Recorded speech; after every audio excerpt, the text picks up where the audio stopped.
Hello everyone. अगर आप इस तरह का एक सिंप्लीफिकेशन सीखना चाहते हैं जिसमें ये बॉडमास फॉर्मूला का सारी चीज़ें अप्लाई होगा, यानी कि जिस पे ब्रैकेट्स भी रहेगा, रूट रहेगा, पावर रहेगा, डिवाइडेड, प्लस माइनस इनटू सब कुछ रहेगा, तो ये एक वीडियो आपके लिए काफ़ी है अगर आपने ध्यान से देख लिया तो। अगर आपने मेरा पुराना वीडियोस नहीं देखा है तो फिर एक बार देख लीजिएगा। अगर आपको सिंप्लीफिकेशन के बारे में कुछ नहीं पता है, वहाँ पे मैंने डीमास से कैसे आप सिंप्लीफिकेशन कर सकते हैं वो मैंने सिखाया है। बी से आप कैसे सारे ब्रैकेट्स को आप सॉल्व कर सकते हैं वो सारा सिखाया है। ठीक है, ओ का मतलब क्या होता है, ओ में ऑर्डर होता है, यानी कि पावर एंड रूट होता है, वो सारी चीज़ें भी सिखाया है। तो वो सारी चीज़ों को कवर करके ये एक वीडियो मैं बनाने वाली हूँ। अगर आप जानते हैं ये सारी चीज़ें तो अच्छी बात है, तो फिर ये वीडियो आपके लिए एक काफ़ी होगा। तो चलिए वीडियो को स्टार्ट करते हैं और ध्यान से देखिएगा। ये बॉडमास फॉर्मूला का यूज़ करके ये सिंप्लीफिकेशन हम करने वाले हैं। दिखने में ये बहुत टफ लग रहा होगा आपको, लेकिन ये टफ बिल्कुल भी नहीं है, बहुत आसान है। आप ध्यान से देखिए, हम स्टार्ट करते हैं। सो सी, यहाँ पे सब कुछ है ना। ब्रैकेट भी है, रूट भी है, पावर भी है, सब कुछ है। तो पहले बी का हम काम करेंगे, यानी कि ब्रैकेट्स का काम करेंगे। पहले आपको ये देखना है कि यहाँ पे ब्रैकेट्स कहाँ पे है। यहाँ पे सिर्फ एक ही ब्रैकेट्स यूज़ हुआ है, वो है स्मॉल ब्रैकेट, तो इसका काम हम पहले करेंगे। ठीक है, और बाकी का हम एज इट इज़ नीचे प्लेस करेंगे। देखिए हम कैसे करते हैं। 18 माइनस 6 कितना होता है, 12, और बाकी का एज इट इज़ हम नीचे प्लेस करेंगे।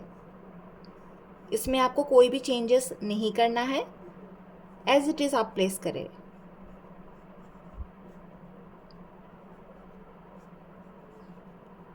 उसके बाद में आता है सी। बी का काम हमने ऑलरेडी कर लिया है। ब्रैकेट्स हमने यहाँ पे ब्रैकेट्स हमने हटा दिया है, ब्रैकेट्स का काम हमने कर लिया है।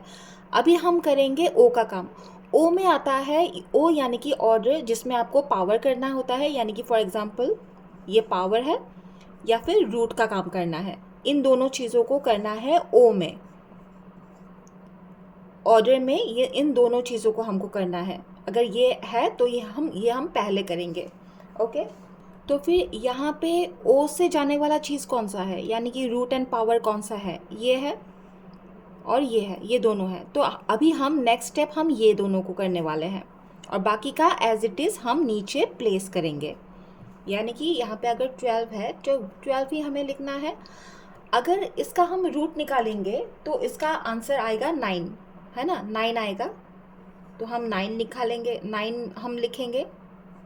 प्लस है, प्लस इसका अगर हम पावर करते हैं तो उसका आंसर आएगा। ठीक है, उसको आप नेक्स्ट स्टेप पे भी कर सकते हैं, या फिर आप इसी लाइन पे कर सकते हैं। तो हम इसी लाइन पे कर देते हैं। अगर 2 टू द पावर 3 है, यानी कि इसका आंसर आएगा 8, और बाकी का हम एज इट इज़ प्लेस करेंगे।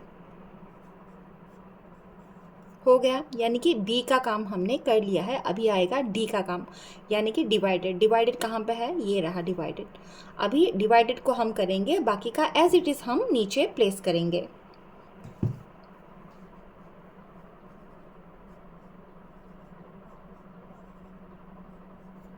फोर से अगर 12 को अगर हम डिवाइड करते हैं तो आंसर आएगा 3।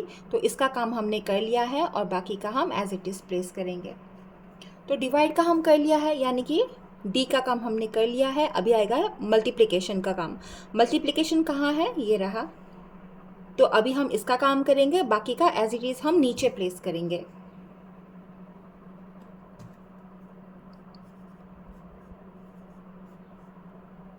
Eight into 3 24।